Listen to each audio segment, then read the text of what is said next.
رب تعالیٰ فرماتے ہیں اقترب للناس حسابهم وهم فی غفلۃ معرضون، حساب کا وقت بہت قریب آ گیا ہے، اقترب بہت قریب آ چکا ہے، حسابهم ان کے حساب کا وقت، لیکن لوگوں کی کیا صورتحال ہے، وهم فی غفلۃ معرضون، لوگ پھر بھی غفلت میں پڑے ہوئے ہیں، حساب کا وقت بہت قریب آ چکا ہے، لوگ پھر بھی غفلت میں پڑے ہوئے ہیں۔ اب کتنا قریب ہے؟ نبی مہربان صلی اللہ علیہ وآلہ وسلم نے ارشاد فرمایا ارسلت انا والساعۃ کہاتین، اس طرح آپ نے 2 انگلیاں فرمائی کہ مجھے اور قیامت کو اس طرح ملا کے بھیجا گیا ہے۔ تو یہاں پہ اللہ تعالیٰ ہمیں یہ بتانا چاہتے ہیں کہ لوگوں، میں نے نبوت کا جو سلسلہ شروع کیا تھا وہ نبوت کی آخری کڑی، آخری نبی وہ بھی آ چکے، اس کے بعد تم کس چیز کا انتظار کر رہے ہو کہ تم اللہ سے باغی ہو رہے ہو؟ اس لیے کہا گیا کہ قیامت بہت قریب ہے، حساب کا وقت بہت قریب ہے، اس لیے تم غفلت میں پڑے ہوئے ہو۔ اور پھر آگے اس پورے رکوع میں اللہ نے یہ انسان کو سمجھایا کہ اے بندے، حساب کا وقت قریب ہے، اس کا سلیبس میں نے تجھے دے دیا ہے قرآن کی شکل میں، اس کا سلیبس میں نے تمہیں دے دیا ہے انبیاء کی شکل میں، لیکن تو اس سے غافل ہے، تو اس سے منہ موڑے ہوئے ہے، تو نہ قرآن کی بات مانتا ہے نہ رسول کی بات کو مانتا ہے، نہ تو ماننے میں سنجیدہ ہے، تیرا دل غفلت میں پڑا ہوا ہے، تو اللہ کے حکم سے اعراض کر رہا ہے، اللہ کے نبی کی باتوں سے اعراض کر رہا ہے، دور بھاگ رہا ہے۔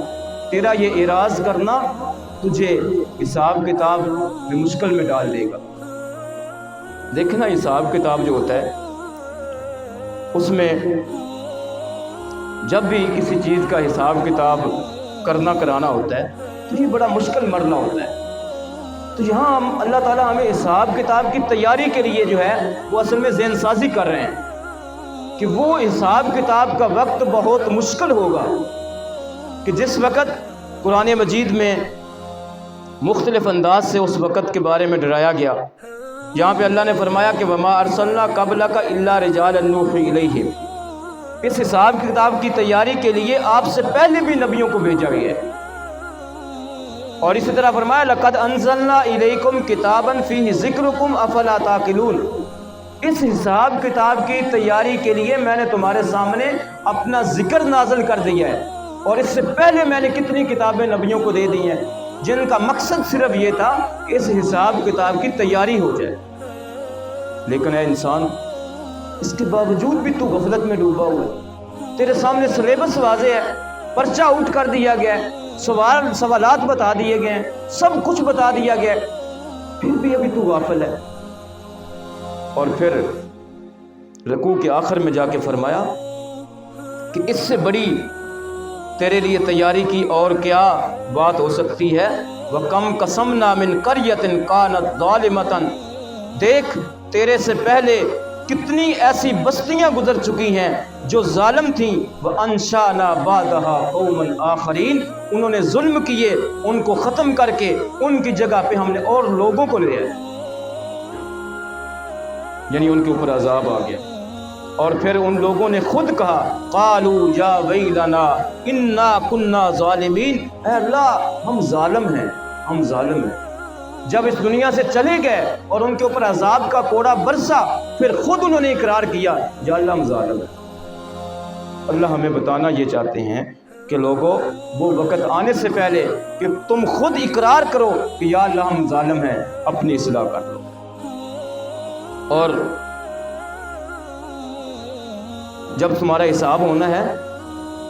اس وقت کی تھوڑی سی اللہ نے ایک جھلک دکھائی کہ کیسے حساب ہونا ہے۔ فرمایا وَنَزَعُ الْمَوَازِينَ الْقِسْطَ يَوْمَ الْقِيَامَةِ، قیامت والے دن ہم انصاف کا ترازو لگا دیں گے، انصاف کا ترازو لگے گا، فَلَا تُظْلَمُ نَفْسٌ شَيْئًا، کسی بندے کے ساتھ ذرہ برابر بھی ظلم نہیں کیا جائے، انصاف کا ترازو ہوگا، ذرہ برابر ظلم نہیں ہوگا۔ وَإِن كَانَ مِثْقَالَ حَبَّةٍ مِّنْ خَرْدَلٍ، اگر رائی کے دانے کے برابر بھی کوئی نیکی یا بدی ہوگی، أَتَيْنَا بِهَا، ہم اس کو لے آئیں گے،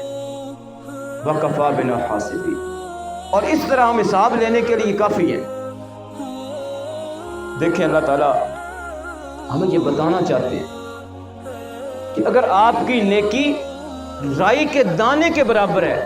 اور اس سے مراد جو ہے وہ چھوٹی سے چھوٹی ہے، ضروری نہیں کہ رائی کا دانہ کے برابر ہی ہو، یعنی چھوٹی سے چھوٹی تمہاری نیکی اور چھوٹی سے چھوٹی تمہاری برائی اللہ جو ہے اس کو لکھ رہے ہیں، اور جس وقت حساب کتاب ہونا ہے اس وقت اللہ فرماتے ہیں اتینا بہا، ہم اس کو لے آئیں اور اس طریقے سے ہم حساب کریں گے۔ کرامن کاتبین یعلمون ما تفعلون، وہ معزز فرشتے لکھنے والے کندھوں کے اوپر بیٹھے ہوئے ہیں، لکھ رہے ہیں، سارے کا سارا حساب و کتاب مرتب ہو رہا ہے، اور جس وقت حساب کا وقت ہوگا وہ پیش کر دیا جائے گا۔ اس طریقے سے اللہ فرماتے ہیں ہم حساب لینے کے لیے ہم کافی ہیں۔ تو دیکھیں ڈنڈی تو بندہ وہاں پہ مار سکتا ہے جہاں پہ کسی کو پتہ نہ ہو، بندہ کسی دوسرے راستے سے تو وہاں سے نکل سکتا ہے کہ جس نے حساب لینا ہے وہ کمزور ہو۔ اللہ کی ذات خالق، مالک، رازق، علیم بذات الصدور، ہمارے دلوں کے اندر جو بات اٹھتی ہے اس سے بھی واقف، وہ کہہ رہے ہیں کہ تمہاری چھوٹی سے چھوٹی برائی اور اچھائی وہ لائی جائے گی، حاضر کی جائے گی، پیش کی جائے گی، اور اس کی بنیاد کے اوپر تمہارا حساب و کتاب ہوگا اور انصاف کا ترازو رکھے گا۔ پھر اللہ تعالیٰ نے بات سمجھانے کے لیے نبی پاک صلی اللہ علیہ وآلہ وسلم کو فرمایا کہ اے میرے حبیب، ان لوگوں کو حساب کے لیے تیار کیجئے اور ان کو بتائیے وما جعلنا لبشر من قبلک الخلد، کہ لوگوں تم سے پہلے کسی بندے کو بھی اللہ نے ہمیشہ کے لیے اس دنیا میں نہیں بھیجا، تم بھی تھوڑے سے وقت کے لیے۔ اور فرمایا میرے حبیب ان کو بتا دیجئے یہ جو قیامت کے منکر ہیں، آخرت کے منکر ہیں، حساب کے منکر ہیں، افإن مت فهم الخالدون، آپ دنیا سے چلے جائیں گے کیا یہ باقی رہیں گے؟ نہیں، کل نفس ذائقۃ الموت، ہر انسان نے موت کا ذائقہ چکھنا ہے، ہر نفس نے موت کا ذائقہ چکھنا ہے۔ وَنَبْلُوكُمْ بِالشَّرِّ وَالْخَيْرِ فِتْنَةً وَإِلَيْنَا تُرْجَعُونَ، اور ہم تمہیں نیکی اور بدی کے ساتھ، خیر اور شر کے ساتھ آزمائیں گے، وَإِلَيْنَا تُرْجَعُونَ، اور آخر کار تم نے ہمارے پاس آنا ہے۔ ہم دیکھیں دنیا آزمائش ہے، کسی کو اللہ نے